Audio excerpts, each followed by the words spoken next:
Assalamualaikum warahmatullahi wabarakatuh.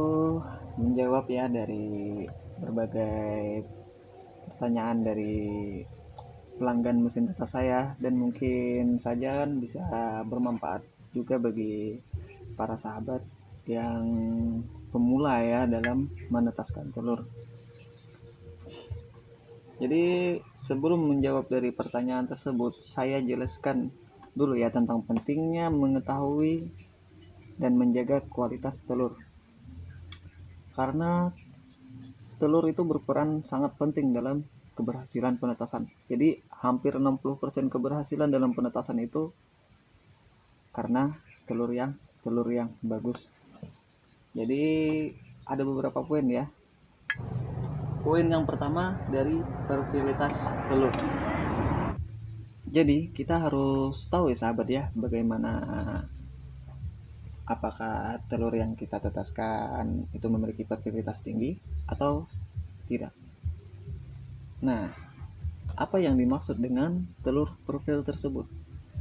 Jadi telur profil itu adalah telur yang dibuahi oleh pejantan. Maksudnya telur dari betina yang dibuahi oleh pejantan. Jadi ayam betina itu dikawinkan dengan ayam pejantan. Di situ dia menghasilkan telur yang profil. Jadi telur yang ada calon anaknya. Nah, apakah kita tahu telur yang di pasar itu adalah telur yang hasil dari perkawinan ayam pejantan betina? Tentu tidak kan sobat ya. Apalagi notabene telur di pasar itu biasanya adalah telur konsumsi. Jadi biasanya para peternak itu kalau jual telur konsumsi, ayam betina tersebut tidak dikawinkan dengan ayam pejantan. Selain untuk mengurangi pakan, juga untuk menjaga dari kualitas telur konsumsi. Jadi kalau telur tidak ada bibitnya itu biasanya bertahan lebih lama, jauh ya, lebih lama ya. Kalau telur yang ada bibitnya paling setengah bulan atau 20 hari itu dia sudah busuk. Poin yang kedua, indukan yang bagus.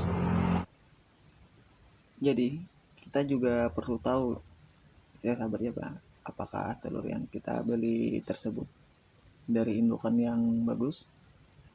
Jadi indukan yang bagus yang telurnya sudah bisa diambil untuk ditetaskan adalah indukan yang minimal sudah 2 periode bertelur ya. Jadi 2 periode bertelur. Jadi saya tidak menyarankan ya untuk menetaskan telur dari indukan yang muda atau yang baru pertama kali bertelur. Biasanya ya kualitas dari telur indukan yang muda itu sangat buruk. Yang pertama itu biasanya apa itu ya, telurnya itu bagian kulit telurnya itu bisa terlalu tipis atau bahkan terlalu tebal. Dan biasanya kalau kita tetaskan saat anak ayam itu mau keluar, dia tidak bisa untuk melubangi cangkang telur tersebut ya, karena maaf ya soalnya di pinggir jalan, karena membran dari telur itu biasanya kan sebelum sesudah itu yang bagian kerasnya dari cangkang ada yang kulit yang putih, yang membran telurnya itu biasanya agak alot. Jadi anak ayam yang mau keluar melubangi cangkang dia tidak bisa ya menembus itu, dan rata-rata mati sebelum menetas. Dan meski menetas juga ya, anak ayam itu biasanya jarang bertahan hidup, paling 1 minggu atau 10 hari biasanya anak ayam itu akan mati ya, mulai dari pertumbuhannya yang agak lambat, dan juga biasanya itu umur 1 minggu itu bagian sayapnya itu turun. Nah disitu biasanya itu dari bibit ayam yang sangat muda, bisa diketahui ya. Jadi kalau mau beli anakan ayam minimal umur 10 hari atau 1 minggu, jadi ketahuan ya. Kalau yang baru menetas biasanya kita tidak tahu kualitasnya, masih agak gemuk-gemuk ya, tapi lihat dalam 1 minggu. Kalau dari indukan yang bagus biasanya ayamnya lincah ya, tapi kalau dari indukan yang sangat muda, ayam itu kalau di umur 1 minggu kita sudah tahu ya, kakinya itu agak kering dan juga sayapnya itu agak turun. Dan poin yang ketiga adalah penanganan sebelum telur kita masukkan ke dalam mesin petas. Apakah penting mengetahui penanganan telur sebelum kita tetaskan itu? Menurut saya itu cukup penting ya sahabat ya. Karena ya, apabila salah dalam penanganan telur sebelum ditetaskan, itu cukup membuat kegagalan dalam penetasan telur. Yang pertama itu dari penyimpanan telur ya. Jadi kita menyimpan telur tersebut harus di suhu yang tepat, antara di 350 sampai di 360 derajat Celcius. Nah, jadi jangan menyimpan telur di suhu yang terlalu tinggi atau yang terlalu rendah. Misalkan sahabat yang menyimpan telur di dalam kulkas kan, nah jelas itu salah ya. Dan juga misal menyimpan di dekat genteng yang otomatis pada siang hari suhu di situ sangat panas, itu juga yang cara yang salah. Yang kedua itu dari peletakan telur.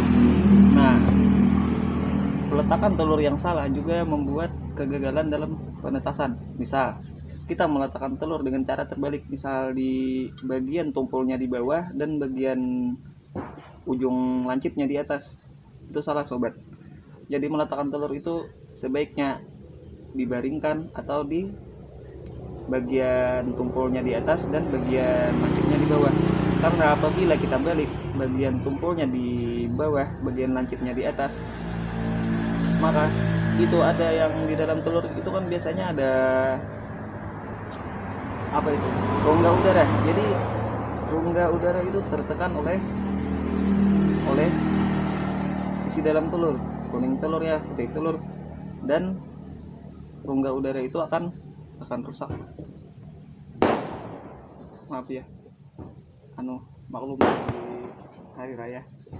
Jadi bagian rongga udara itu bisa pecah atau rusak.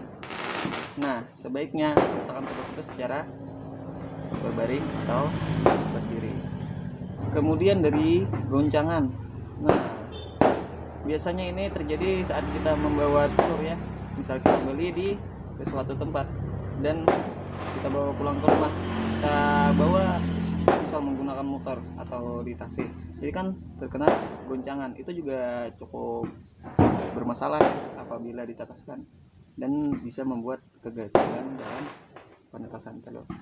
Nah, maka dari semua itu, jadi saya tidak menyarankan ya untuk para sahabat membeli telur ayam untuk ditetaskan. Jadi ini untuk ditetaskan, bukan untuk dikonsumsi di pasar. Jadi belilah telur di para peternak terdekat, atau juga yang lebih bagus itu beternak sendiri ya sahabat ya. Mungkin itu saja dulu penjelasan dari saya. Kurang lebihnya saya minta maaf. Semoga apa yang saya sampaikan ini bermanfaat bagi sahabat dan juga bagi diri saya sendiri ya. Kalau sahabat suka silahkan like, komen, dan subscribe. Kalau tidak suka silahkan dislike 2 kali. Assalamualaikum warahmatullahi wabarakatuh.